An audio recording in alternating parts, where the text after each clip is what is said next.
Assalamualaikum semua. Alhamdulillah. Hari ini 1 hari bulan 11 2025. Pak Ndak masih meneruskan kerja-kerja untuk buat kabinet dapur. Singki semalam dah siap. Tapak dia kerangka singki tu insya-Allah. Lebih tu Pak Ndak tengah order. Okey, semalam Pak Ndak ketam kayu ni untuk buat kerangka kabinet. Tiba-tiba mesin ni jadi masalah, sangkut, tak boleh jalan. Ada komponen dia yang pecah kat dalam. Pak Ndak cuba usaha dengan pagi ni. Pak Ndak dah cuba repair insya-Allah. Cuba ketam balik. Kalau tak boleh memang kena beli baru lah tu. Ada kerja lagi Pak Ndak. Tak banyak lagi lah, tapi perlu juga tu. Okey, doakan Pak Ndak sihat, doakan Mak Ndak sihat. Doakan Wan juga sihat. Keluarga kita semua sihat insya-Allah.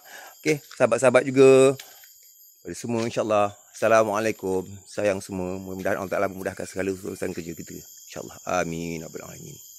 Assalamualaikum warahmatullahi. Sekarang kita cari Encik Muhammad kita.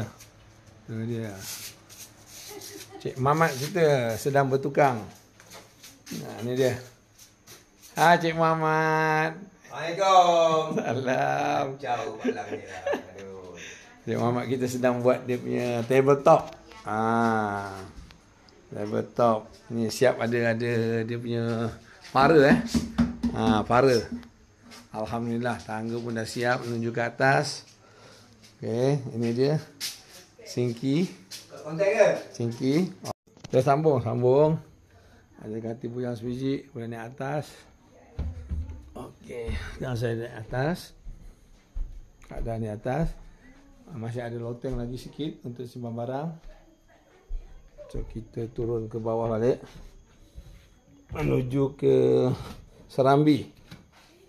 Ni Serambi . Agak gelap lampu tak pasang. Okey, Serambi. Di sini ada satu bilik lagi, bilik tambahan. Dengan cerita untuk bilik Kak Ngahtiah. Alhamdulillah. Ni pintu menuju ke bilik air bawah. Alhamdulillah. Good idea. Cik Muhammad kita. Okey. Tu dia Cik Muhammad kita. Turun bawah balik. Woi, review guys. Okey, good. Alhamdulillah.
Assalamualaikum semua.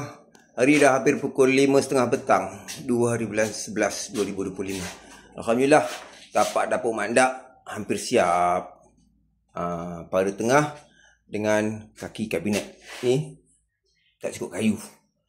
Bukan tak cukup kayu, ketam nak rosak. Esok dia sampai insya-Allah. Nanti sampai Pak Ndak sambung lagi Kayu ada tu insya-Allah. Okey. Singki tinggal tunggu marble insya-Allah. Okey, doakan Pak Ndak sihat. Doakan awak sihat, doakan Mak Ndak sihat. Keluarga kita semua sihat insya-Allah. Allah Taala mudah-mudahan Allah Taala memudahkan segala urusan kerja-kerja kita insya-Allah. Amin amin rabbal alamin. Assalamualaikum sayang semua. Bye.